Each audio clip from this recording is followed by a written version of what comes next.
The room fell silent. Not the kind of silence you hear before a storm, but the deadly quiet that comes when death walks through the door. Vincent, the Hammer. Romano had just made the biggest mistake of his life. He sat down in Bumpy Johnson's chair. Every eye in Small's Paradise was fixed on that single moment. The leather creaked under Romano's weight as he leaned back, a smug grin spreading across his scarred face. The Italian mob boss had waltzed into Harlem's most sacred space like he owned it. Like he owned everything. But Bumpy Johnson didn't move. He didn't shout. He didn't even blink. He just watched. To understand what happened that night in 1963, you need to go back 3 months earlier, back to when Vincent Romano first set foot in Harlem, thinking he could carve up Bumpy's kingdom like a Christmas turkey. The Italians had been eyeing Harlem for years, watching the money flow through the numbers racket, the nightclubs, the protection schemes. They saw opportunity where others saw respect. Romano wasn't just any wise guy. He was a capo in the Genovese family, a man who'd built his reputation on brutality and intimidation. They called him the Hammer, because that's how he settled disputes. Swift, brutal, final. He'd crushed 3 rival operations in Brooklyn, burned down a casino in Queens when they wouldn't pay tribute, left bodies from the Bronx to Staten Island. But Harlem wasn't Brooklyn, and Bumpy Johnson wasn't some corner punk who'd fold at the first sign of trouble. Ellsworth Bumpy Johnson ruled Harlem with something more powerful than fear: respect. For 30 years he'd been the undisputed king of these streets, not because he was the most violent man in the room, though he could be when necessary, not because he had the most soldiers, though his network ran deep. Bumpy ruled because he understood something Romano never would. True power comes from the community, not from above it. The old-timers in the barbershops would tell you stories. How Bumpy paid for kids to go to school when their parents couldn't. How he made sure the elderly got their groceries when the snow was too deep.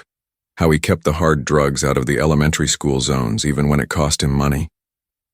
The people of Harlem didn't just fear Bumpy Johnson, they loved him.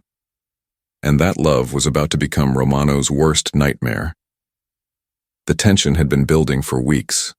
Romano's men had been testing boundaries, muscling in on small-time operators, demanding tribute from businesses that had been under Bumpy's protection for decades. Each move was calculated, designed to provoke a reaction. Romano wanted Bumpy to lose his temper, to make a mistake that would justify an all-out war. But Bumpy was playing a different game entirely. Tonight, Romano had crossed the final line. He'd walked into Small's Paradise, Harlem's crown jewel, the place where jazz legends were born and deals were made, and he'd sat in Bumpy's chair, the chair where Malcolm X had sat, where Sugar Ray Robinson had planned his fights, where the real business of Harlem happened. The silence stretched on. Romano's men shifted nervously behind him, hands drifting toward their weapons. The regular customers, musicians, numbers runners, working folks unwinding after long days, they all knew they were witnessing something historic. This wasn't just disrespect. This was a declaration of war. And still, Bumpy Johnson didn't move. He stood there in his perfectly tailored suit, his face a mask of calm calculation. At 64, he moved with the grace of a man half his age, every gesture deliberate, every breath measured. His eyes, those cold, intelligent eyes that had seen everything Harlem had to offer, never left Romano's face. Romano laughed, the sound harsh and grating in the sacred silence. "You gonna say something, old man? Or are you just gonna stand there like some kind of statue?" The room tensed. Even Romano's own men looked uncomfortable. They'd heard the stories about Bumpy Johnson, how he'd survived multiple assassination attempts, how he'd outsmarted the feds for decades, how he'd built an empire not through random violence but through strategic thinking that would make a chess grandmaster weep with envy. Bumpy finally moved. One step forward, then another. His movements were fluid, predatory, like a panther approaching its prey. He stopped just close enough that Romano would have to look up to meet his eyes. "You comfortable?" Bumpy asked, his voice barely above a whisper, but carrying clearly through the silent room. Romano's grin faltered for just a second before returning full force. "Real comfortable. Maybe I'll make this my regular spot." "That's good," Bumpy nodded slowly. Real good, because you're going to be there for a while. The words hung in the air like smoke. Romano's men tensed, ready for violence. The customers held their breath. But Bumpy Johnson just smiled. A small, cold smile that held secrets Romano couldn't even imagine. Because what Romano didn't know was that Bumpy Johnson had been expecting this moment for weeks, planning for it, preparing for it, and everything that was about to unfold had been set in motion long before Romano ever walked through those doors. The game was already over. Romano just didn't know it yet. Romano leaned back deeper into the leather chair, making himself at home like a king claiming his throne. The sound of his laughter echoed through Small's paradise, bouncing off the walls where legends had been made and broken. He was enjoying this, every second of it. You know what I think? Romano said, his voice dripping with mock sympathy. I think the great Bumpy Johnson is getting soft in his old age. All those years in Alcatraz must have broken something inside that head of yours. The insult hung in the air like poison gas. In the old days, words like that would have meant instant death. Blood on the floor before the echo faded. But Bumpy just stood there, his hands relaxed at his sides, watching Romano with the patience of a predator studying wounded prey. Romano's lieutenant, Tommy Three Fingers Torino, stepped closer to his boss. The man had earned his nickname the hard way, courtesy of a rival family's meat grinder. You want us to teach this fossil some manners, Vinny? But Romano waved him off. He was savoring this moment too much to end it quickly. This was better than any execution. This was public humiliation of Harlem's untouchable king, and every witness would carry the story through the streets like wildfire. Nah, Tommy, let the old man stand there and think about what he's lost. Romano pulled out a Cuban cigar, bit off the tip, and spit it onto the pristine floor of Small's paradise. You see this place, boys? This is ours now. Every table, every bottle, every dollar that comes through that door. The regular customers, working folks who'd been coming here for decades, watched in horrified silence. Mrs. Washington, who'd been serving drinks since 1945, clutched her tray so tight her knuckles went white. Big Joe Williams, the piano player who jammed with Duke Ellington on this very stage, slowly closed the lid on his keyboard. Romano lit his cigar with deliberate slowness, making sure everyone could see him desecrating their sacred space. And you know what the best part is? Nobody's coming to save you. Not your boys in the street, not your connections in City Hall, not even that fancy lawyer of yours. That last comment made Bumpy's eyes narrow slightly, the first crack in his stone-cold facade. Romano caught it and grinned wider. Oh yeah, I know about Percy Sutton. Real smart man, your lawyer. Harvard-educated, connected to all the right people. But even he can't help you when you're dealing with the real power in this city. Romano took a long drag from his cigar. See, the Italians run New York, all of it. We let you colored boys play in your sandbox for a while, but playtime's over. The racial slur hit the room like a physical blow. Several customers started toward the door, but Bumpy's voice stopped them cold. Nobody leaves, he said quietly. Not yet. Romano found this hilarious. What, you gonna make them stay? You gonna force them to watch you get dismantled piece by piece? He turned to address the crowd. Look at your king now, people. Look real close. Because this is what happens when you put your faith in the wrong man. But something was happening that Romano was too drunk on his own power to notice. The customers weren't looking at him with fear or respect. They were looking at him with disgust. And they were looking at Bumpy with something else entirely. Anticipation. Mrs. Washington caught Bumpy's eye and gave the slightest nod. Big Joe cracked his knuckles once, twice. Even young Marcus, who couldn't have been more than 16 and was probably just there to sweep up, stood a little straighter. These weren't just customers. They were Bumpy's people, his family. And family doesn't abandon family no matter how bad things look. Romano continued his performance, oblivious to the shift in the room's energy. You want to know how this ends, Johnson? I'll paint you a picture. First, we take your numbers operation. Every runner, every banker, every collection point. Then we take your clubs. This place, the Cotton Club connections, all of it. Then we take your protection business. Those shopkeepers you've been looking out for. They'll be paying us now. He blew smoke toward Bumpy's face. And finally, we take your reputation. By tomorrow morning, every street corner in Harlem will know that Bumpy Johnson got punked by Vincent Romano, that the king of Harlem couldn't even protect his own chair. The words should have stung, should have provoked rage, violence, some kind of reaction. Instead, Bumpy smiled, not the cold, calculating smile from before, but something warmer, more genuine. "You finished?"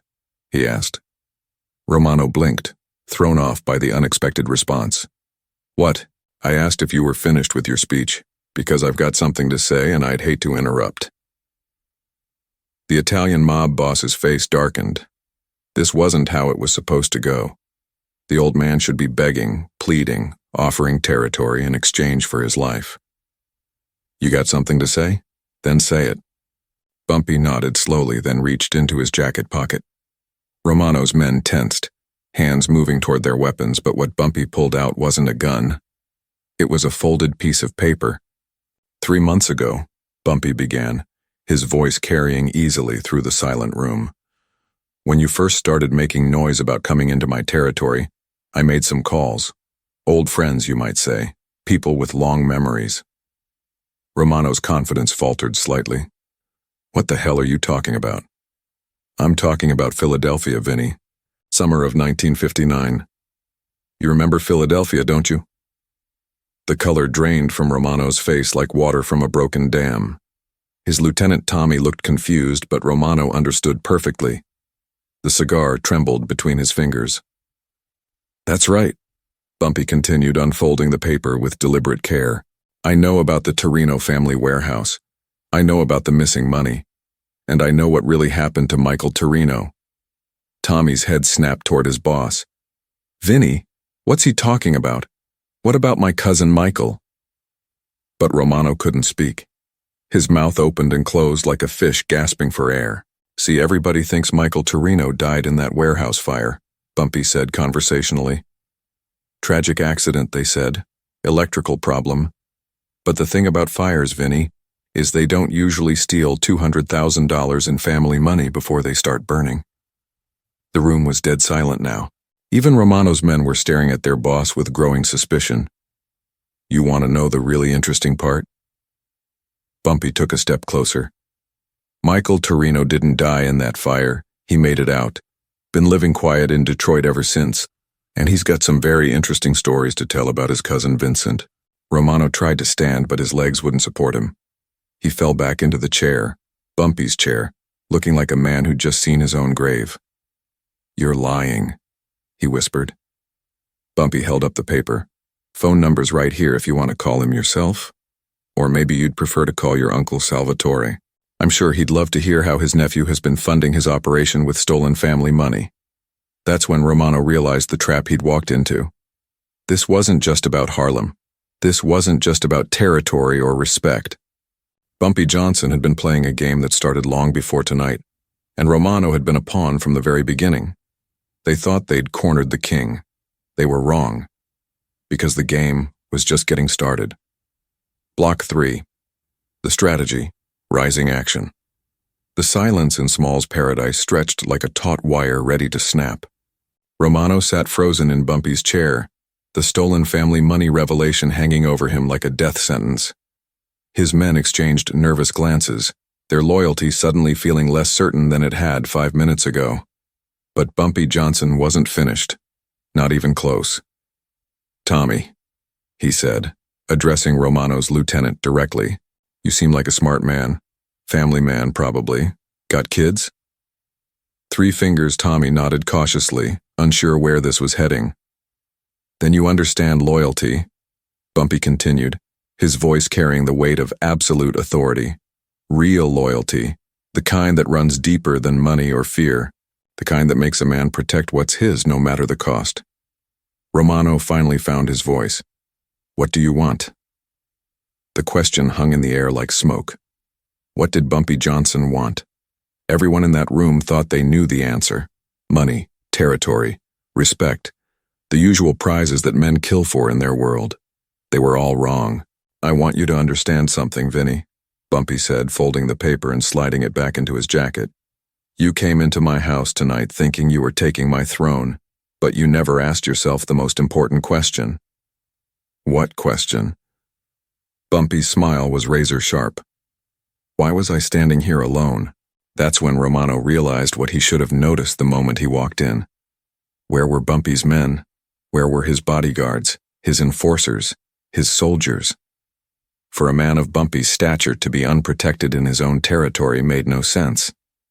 Unless. You see, the thing about being a king, Bumpy continued, beginning to pace slowly around Romano's chair, is that everyone thinks they understand power. They think it's about who has the biggest gun, the most soldiers, the most territory.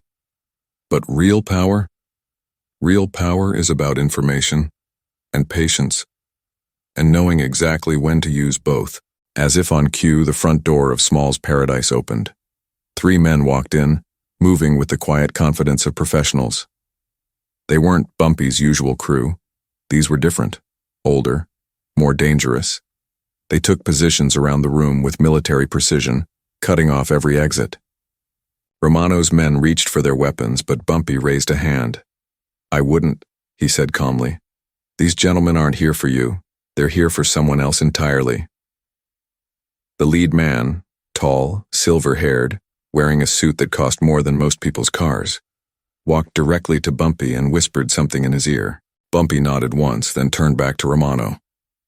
Vinny, I'd like you to meet Detective Captain James Morrison, NYPD Intelligence Division. He's been working organized crime for 15 years. Very dedicated man. Very thorough. Romano's face went white. A cop. In Small's paradise. And Bumpy was talking to him like an old friend. Now, before you start thinking what you're thinking, Bumpy continued, let me explain something. Captain Morrison and I, we don't do business together. We have what you might call a mutual understanding. I keep the hard drugs out of the schools, keep the violence off the main streets, and he makes sure the good people of Harlem can sleep safe at night. The revelation hit Romano like a physical blow. Bumpy Johnson wasn't just the king of Harlem's underworld. He was connected to the legitimate power structure, protected by it, part of it. You see, Vinny, while you were planning your little invasion, I was making some calls. Turns out the NYPD has been very interested in your activities. Something about missing evidence from a warehouse fire in Philadelphia. Money that disappeared right around the time you moved to New York and suddenly had capital to expand your operation. Detective Morrison stepped forward, his voice calm and professional. Vincent Romano, you're under arrest for the murder of Michael Torino and the theft of $200,000 in Torino family assets. Wait! Romano scrambled to his feet, panic replacing his earlier arrogance. This is impossible. Michael's alive. You just said he was alive.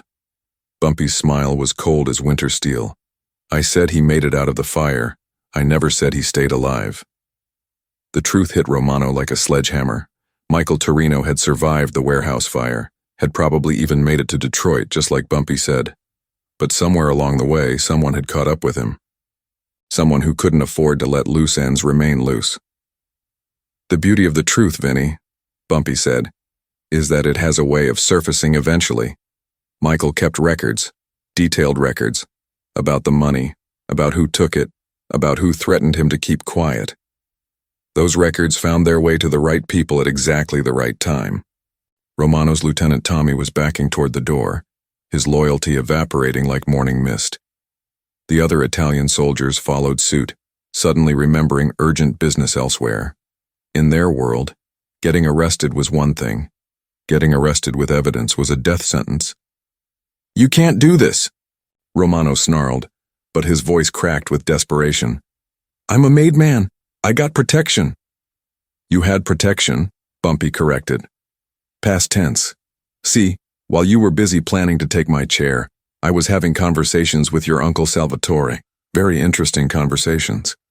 About family loyalty, about the importance of keeping the peace, about what happens to nephews who steal from the family and bring heat down on everyone. Detective Morrison produced a pair of handcuffs, their metallic click echoing through the silent room. Your uncle sends his regards, by the way, Bumpy added casually. He wanted me to tell you that the family appreciates your contribution to their retirement fund. Consider your services no longer required. That's when Romano understood the full scope of what had happened. This wasn't just about Harlem. This wasn't just about territory or respect. Bumpy Johnson had systematically dismantled Romano's entire life. His operation, his protection, his family connections, his freedom, all while sitting back and watching the Italian mob boss dig his own grave. "You planned this," Romano whispered, the full weight of his defeat settling on his shoulders. "All of it. From the beginning. From the moment you set foot in Harlem," Bumpy confirmed. "You see, Vinny, you made one crucial mistake. You assumed that because I was old, because I was black, because I operated in a neighborhood you didn't respect, that I was somehow less than you, that I was easy prey." The handcuffs clicked shut around Romano's wrists. "But the thing about assuming," Bumpy said, straightening his tie with casual elegance, "is that it makes an ass out of you and, well, just you." As Detective Morrison led Romano toward the door, the defeated mob boss turned back one last time. "This isn't over," he said, but the words sounded hollow even to his own ears. Bumpy Johnson reclaimed his chair, settling into the leather with the satisfaction of a king returning to his rightful throne. "Oh, but it is, Vinny," he said quietly. "It's been over since the moment you thought you could take something that was never yours to begin with." The door closed behind Romano with the finality of a coffin lid, but in Small's paradise the real show was just beginning. Because what nobody knew, not Romano, not his men, not even Detective Morrison, was that this entire evening had been about more than just one Italian mob boss. There were bigger fish to fry, and Bumpy Johnson had just lit the fire. With Romano's arrest echoing through the streets of Harlem like thunder, Small's paradise should have returned to normal. The threat was neutralized. The king had reclaimed his throne. Justice had been served with surgical precision. But Bumpy Johnson remained standing, his eyes fixed on the door where Romano had been dragged away in handcuffs. Something in his expression told everyone in that room that the night's business was far from finished. Mrs. Washington approached cautiously, her voice barely above a whisper. "Mr. Johnson, is it over?" Bumpy turned to her, his face grave. "Not yet, Mrs. Washington, not by a long shot." That's when the phone rang. The old rotary phone behind the bar, the one reserved for the most serious business, cut through the silence like a blade. Everyone knew that number. It wasn't listed anywhere. It wasn't connected to any switchboard. When that phone rang, it meant one thing. Someone with real power wanted to talk. Big Joe Williams, still seated at his piano, watched as Bumpy moved toward the phone with deliberate steps. The room held its breath. "Johnson," Bumpy said into the receiver. The voice on the other end was cold, measured, and carried the weight of absolute authority. Everyone in the room could hear it clearly in the silence. "You made a serious mistake tonight, old man." Bumpy's expression didn't change, but his grip on the phone tightened slightly. "Salvatore Torino. I wondered when you'd call." The name sent a chill through the room. Salvatore, the judge. Torino wasn't just Romano's uncle. He was the head of the entire Torino crime family. The man who had ordered more executions than the electric chair at Sing Sing. The invisible hand that controlled half of New York's criminal enterprises. "You think having my nephew arrested protects you?" Torino's voice carried the promise of violence. "You think playing games with cops changes the fundamental reality of this city?" "I think," Bumpy replied calmly, "that your nephew was stealing from your family and bringing unnecessary heat down on your operations. I think I did you a favor." A harsh laugh echoed through the phone line. "A favor? You embarrassed my family in front of half of Harlem. You made us look weak. That requires a response." The threat hung in the air like poison gas. Everyone in Small's paradise understood what was coming. The Torino family couldn't let this slide. Even if Romano was guilty, even if he deserved what happened, the principle of respect demanded blood. "Here's what's going to happen," Torino continued. "You have 24 hours to disappear. Leave New York. Leave the coast. Go somewhere warm and die quietly. If you're still breathing in my city after tomorrow night, I'll turn Harlem into a war zone." The line went dead. For a long moment, nobody moved. Nobody spoke. The weight of the threat settled on the room like a heavy blanket. The Torino family had resources that dwarfed anything Harlem could muster. Soldiers, weapons, political connections that reached into the highest levels of government. They could turn Bumpy's kingdom into rubble within a week. But then Bumpy Johnson did something that nobody expected. He laughed. Not the cold, calculated laugh of earlier. This was genuine amusement, the kind that comes from hearing a particularly good joke. "Mr. Johnson?" Big Joe ventured carefully. "You all right?" Bumpy hung up the phone and turned to face the room, his expression lighter than it had been all evening. "You know what the problem is with powerful men like Salvatore Torino." Nobody answered. They assume everyone else thinks like they do. They assume that when you corner a man, when you threaten everything he holds dear, he'll do what any reasonable person would do. Bumpy straightened his tie with casual elegance. They assume he'll run. He walked back to his chair, settling into the leather with the satisfaction of a man who held cards nobody else could see. "Mrs. Washington, would you please turn on the radio? There should be some interesting news coming on shortly." The older woman hurried to the radio behind the bar, her hands shaking slightly as she tuned to WLIB, Harlem's own voice. Static filled the room for a moment before a news announcer's voice came through clear and strong. "This is WLIB News with a breaking story. Federal agents have executed coordinated raids across New York City tonight, targeting what sources describe as a major organized crime conspiracy involving the systematic corruption of port authorities, construction unions, and municipal contracts." The room fell silent again, but this time it was a different kind of silence. This was the silence of dawning realization. Among those arrested are Port Authority Commissioner Michael Castellano, Teamsters Local 342 President Frank Torino, and Construction Union Chief Anthony Torino. Federal prosecutors indicate that additional arrests are expected as their investigation continues. Big Joe's mouth fell open. Frank and Anthony Torino, those are Salvatore's brothers, Bumpy finished calmly. The foundation of his entire operation. Frank controlled the docks, Anthony controlled the construction rackets. Take them out, and the whole Torino empire starts to crumble. Mrs. Washington stared at him in amazement. "How did you?" "The same way I knew about Romano's theft," Bumpy replied. "Information, patience, and the understanding that sometimes the best defense is a good offense." The radio continued its litany of arrests, each name another blow to Torino family operations. Accountants who laundered money, judges who fixed cases, politicians who looked the other way, an entire network built over decades unraveling in a single night. "But how?" Big Joe asked. "The feds don't move that fast. This would have taken months to coordinate." Bumpy's smile was enigmatic. "You're right. It would have. Which is why I started putting this together 6 months ago, the moment I heard Romano was sniffing around Harlem. The full scope of what had happened began to dawn on everyone in the room. This wasn't about Romano at all. Romano had been nothing more than a pawn, a useful excuse to justify what Bumpy had been planning all along. The Italian mob boss's invasion of Harlem had simply provided the perfect catalyst for something much bigger.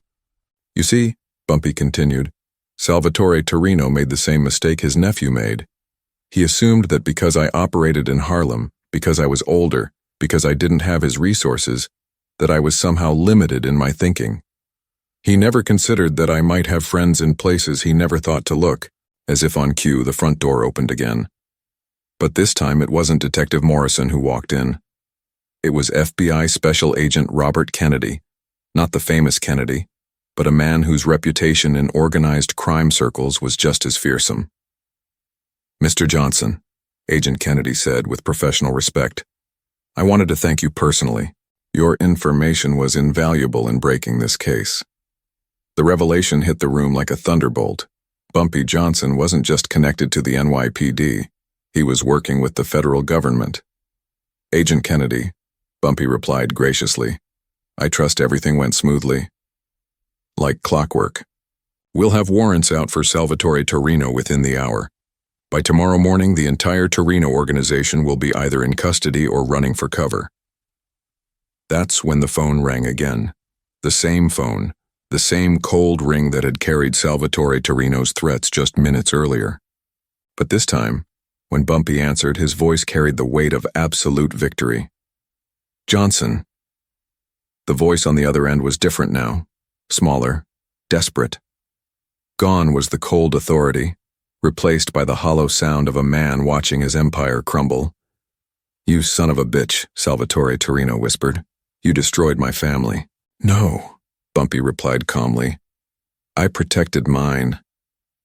The line went quiet for a long moment. When Torino spoke again, his voice carried the weight of defeat. "What do you want?" And that's when Bumpy Johnson delivered the final blow. "I want you to remember this moment, Salvatore. I want you to remember that you came after the wrong man. I want you to remember that sometimes the hunter becomes the hunted, and I want you to remember that Harlem protects its own." He paused, letting the words sink in. "But most of all, I want you to remember that respect isn't taken, it's earned, and tonight, you learned the difference." Bumpy hung up the phone for the final time, knowing that Salvatore Torino would spend whatever freedom he had left running from federal agents and wondering how a man he'd dismissed as an aging street boss had orchestrated the destruction of everything he'd built. The game wasn't just over. It had never really begun, because from the moment Romano walked into Small's paradise, he'd been playing by Bumpy Johnson's rules. But the most incredible part of the story was still to come, because what happened next would cement Bumpy Johnson's legend forever, and prove that sometimes the most powerful move is the one nobody sees coming. If you think Bumpy got the justice he deserved, hit that like button and stick around for the final chapter of this incredible story. The morning sun cast long shadows across Small's paradise as Bumpy Johnson sat in his chair, reading the New York Times. The headlines screamed the story that would dominate the news cycle for weeks. Massive FBI sweep dismantles Torino crime empire. Below the fold, a smaller article caught his attention.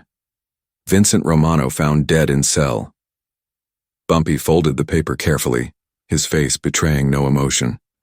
Romano's death had been inevitable. In their world, men who knew too much and faced life sentences rarely lived long enough to testify. The Torino family's reach extended even into federal holding cells. But Romano's death meant something bigger than just silencing a witness. It meant the old rules were crumbling. The carefully maintained balance between families, the unwritten codes of respect and territory, all of it was being swept away by federal investigations and changing times. Mrs. Washington approached with his usual morning coffee, her movements cautious despite the previous night's victory. "Mr. Johnson, you all right? You look troubled." Bumpy accepted the coffee with a nod. "Just thinking, Mrs. Washington, about how quickly things change in this business." What Bumpy didn't tell her was what Agent Kennedy had whispered to him before leaving the night before. The Torino investigation was just the beginning. The FBI had turned their full attention to organized crime, and every family, Italian, Irish, and yes, even the African-American numbers operations in Harlem, would eventually find themselves under scrutiny. The game was changing.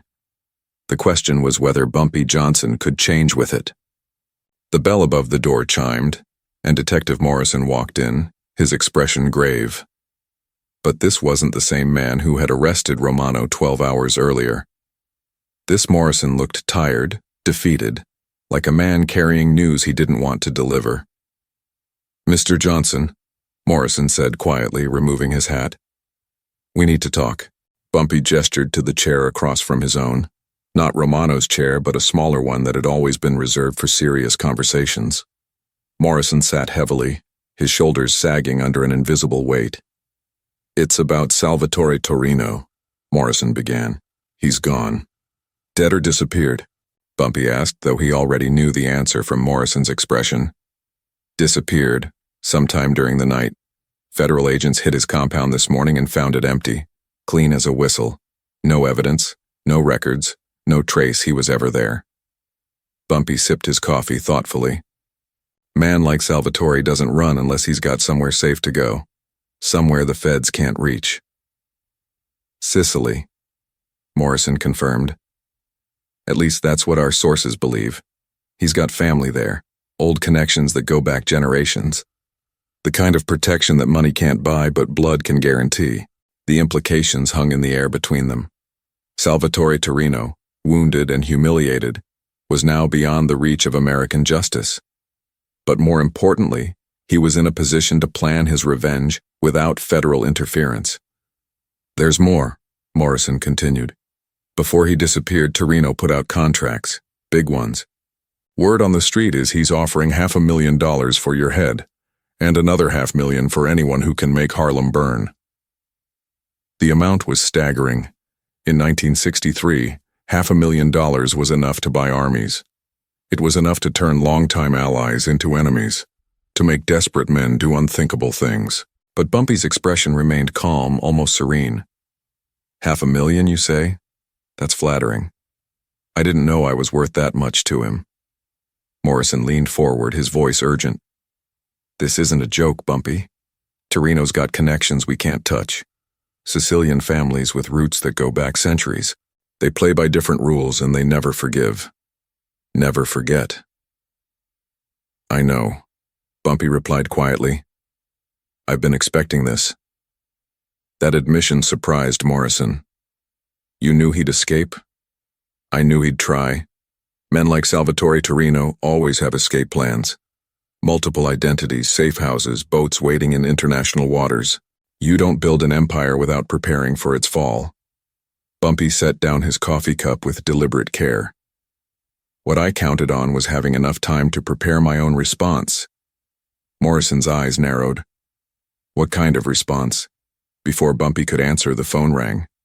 Not the secure line from the night before, but the regular business phone that connected Small's paradise to the outside world. Mrs. Washington answered it, her voice professional and courteous. "Small's paradise." "Yes, he's here. Just a moment, please." She covered the mouthpiece with her hand. "Mr. Johnson? It's for you. Long distance from Chicago." Bumpy's face lit up with something that might have been satisfaction. "Tell them I'll be right there." He stood with the fluid grace of a man half his age and walked to the phone. Morrison watched, sensing that whatever conversation was about to happen would change everything. "Bumpy Johnson," he said into the receiver. The voice on the other end was warm, familiar, carrying the distinctive cadence of the south side of Chicago. "Bumpy, my old friend, I heard you had some excitement last night." Morrison couldn't hear the words clearly, but he could see the effect they had on Bumpy. The older man's posture straightened. His smile became genuine for the first time that morning. "Sam," Bumpy said with obvious pleasure. "I was wondering when you'd call." "Sam." Morrison's blood ran cold as he realized who Bumpy was talking to. Sam Giancana, the most powerful crime boss in Chicago. The man who allegedly had connections to everything from the CIA to the White House. The man who made Salvatore Torino look like a small-time operator. "You heard right," Bumpy continued, "though I suspect you heard more than what made the papers." Giancana's laugh was audible even to Morrison. "I heard enough. I also heard that our Sicilian friend made some very serious threats before he disappeared. Threats that concern mutual friends of ours." "Mutual friends?" Bumpy repeated, though his tone suggested he understood perfectly. "Let's just say that certain people in certain places don't appreciate when old-world vendettas threaten new-world business arrangements. There are investments to protect, partnerships to maintain, the kind of stability that hot-headed Sicilian princes can disrupt." Morrison began to understand what he was witnessing. This wasn't just about Harlem anymore. This wasn't even just about New York. Bumpy Johnson had somehow managed to position himself at the center of a conflict that reached into the highest levels of organized crime across the entire country. "I appreciate the concern," Bumpy said carefully, "but this is my fight, Sam. I won't ask others to carry my burden." "Who said anything about asking?" Giancana's voice carried a hint of steel beneath the warmth. "Sometimes friends help friends without being asked. Sometimes what's good for one family is good for all families." The line went quiet for a moment. When Giancana spoke again, his voice was deadly serious. "Salvatore Torino thinks he can hide in Sicily and wage war from a distance. He thinks his old-world connections make him untouchable. He's about to learn that the world has gotten smaller than he realizes. Bumpy closed his eyes briefly, understanding the full weight of what was being offered. "Sam, if you do this—" "It's already done," Giancana interrupted. "Consider it a professional courtesy, one businessman to another." The line went dead. Morrison stared at Bumpy in amazement. What just happened? Bumpy hung up the phone and returned to his chair, his movements deliberate and thoughtful.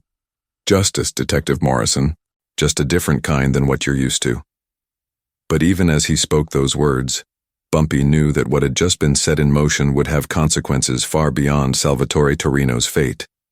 He had called upon powers that operated by their own rules, served their own interests, and collected their own debts. The question was whether Bumpy Johnson would live long enough to pay the price for the protection he had just accepted. 3 weeks later, the news arrived in a way that would become legend in the streets of Chicago, New York, and every city where men played the dangerous game of power and respect. Salvatore the Judge Torino was found dead in his villa outside Palermo, Sicily. The official cause of death was listed as a heart attack, but those who understood the language of the streets knew better. When a man dies suddenly in his own fortress, surrounded by bodyguards and protected by centuries of family tradition, it sends a message that echoes around the world. The message was simple: nowhere is safe when you cross the wrong man. Detective Morrison brought the news to Small's Paradise personally, his face a mixture of awe and concern. "It's over," he said, settling into the chair across from Bumpy. "Torino's dead. The contracts are void. Your war is finished." But Bumpy Johnson didn't look like a man celebrating victory. He looked like someone who understood that every action has consequences, and some consequences take years to reveal themselves. "Is it finished, Detective?" Bumpy asked quietly. "Or did it just begin?" Morrison frowned. "What do you mean?" "I mean that when you call in favors from men like Sam Giancana, you don't just solve problems, you create obligations. And obligations in our world are debts that must eventually be paid. The truth of what had happened in Sicily would never be officially recorded. But the streets told their own stories. How Torino's legendary security had been bypassed like it didn't exist. How the old Don had been found in his study, sitting at his desk as if he'd simply fallen asleep reading. How the Sicilian families, despite their centuries of vengeance traditions, had quietly accepted the death without retaliation. That kind of precision, that level of respect and fear, came from only one source: the Chicago outfit. And Sam Giancana never did anything for free. "Mr. Johnson, Mrs." Washington approached hesitantly, carrying a leather portfolio that had arrived by special courier. "This came for you." The man said it was urgent. Bumpy accepted the portfolio with steady hands, though something in his expression suggested he knew what it contained. Inside was a single sheet of expensive paper, covered in elegant handwriting. "Bumpy, consider our mutual problem resolved. The Sicilian prince learned that Old World traditions don't protect against New World justice. I trust this concludes our business arrangement to our mutual satisfaction. Should you ever find yourself in Chicago, dinner is on me. With respect, SGPS. Sometimes the cost of protection isn't money. Sometimes it's loyalty. I'll be in touch." The last line sent a chill through the room despite the warm afternoon sun streaming through the windows. Bumpy folded the letter carefully and slipped it into his jacket pocket. "Good news?" Morrison asked, though his cop instincts told him otherwise. "Time will tell," Bumpy replied. "Time always tells." What happened next would become the stuff of legend. Over the following months, Bumpy Johnson's influence expanded beyond anything he had previously achieved. His numbers operation became the most sophisticated in the country. His protection services were sought by businesses from the Bronx to Brooklyn. His word became law not just in Harlem, but throughout Manhattan. But those close to him noticed changes. The occasional phone calls from Chicago, the visits from well-dressed men who spoke with Midwest accents and carried themselves like soldiers. The subtle shift in how certain decisions were made, certain territories were divided, certain conflicts were resolved. The price of Salvatore Torino's death was becoming clear. Bumpy Johnson was no longer just the king of Harlem. He was now a lieutenant in a much larger army, one that stretched from coast to coast and answered to powers he could influence but never control. Years later, when Bumpy Johnson died peacefully in his sleep at the age of 68, the funeral procession stretched for miles through the streets of Harlem. Thousands came to pay their respects to the man who had protected their neighborhood, who had kept the drugs away from their children, who had stood up to forces that seemed impossible to defeat. But among the mourners were men in expensive suits who had traveled from Chicago, from Detroit, from Las Vegas. They stood quietly at the back of the church, their presence a reminder of alliances that had shaped decades of American crime history. The preacher spoke of justice, of standing up for what's right, of protecting those who cannot protect themselves. He spoke of a man who had faced down impossible odds and emerged victorious through intelligence, patience, and an unshakable belief in the power of respect. What he didn't mention, what nobody could mention, was the price that victory had demanded. The compromises that had been made, the debts that had been inherited by those who came after. In the end, that night in Small's paradise when Vincent Romano sat in the wrong chair became more than just a story about disrespect and revenge. It became a parable about the nature of power itself, about how strength isn't always measured in bullets or soldiers, but in understanding when to fight and when to find another way. Romano had thought he could take Bumpy's throne through violence and intimidation. Torino had believed that old-world traditions and Sicilian connections made him untouchable. Both men had learned too late that true power comes not from what you can take, but from who stands with you when everything else falls away. The lesson echoes still through the streets where these events unfolded. Respect isn't taken, it's earned. Loyalty isn't bought, it's cultivated. And sometimes the most dangerous man in the room is the one who doesn't need to prove it. But perhaps the most important lesson is this: every victory has a price, and every alliance has consequences that extend far beyond the moment they're made. Bumpy Johnson saved his kingdom that night, but in doing so, he learned what kings throughout history have discovered. Sometimes the crown comes with chains you cannot see. The game never really ends. It just changes players. And somewhere in the shadows of every major city, that game continues still, played by men and women who understand that power is the most dangerous currency of all. If you think justice was served that night in Small's paradise, remember this story the next time someone tells you that one person can't make a difference. Sometimes all it takes is the right person, in the right place, with the right plan. The throne belongs to those who earn it. Everything else is just temporary.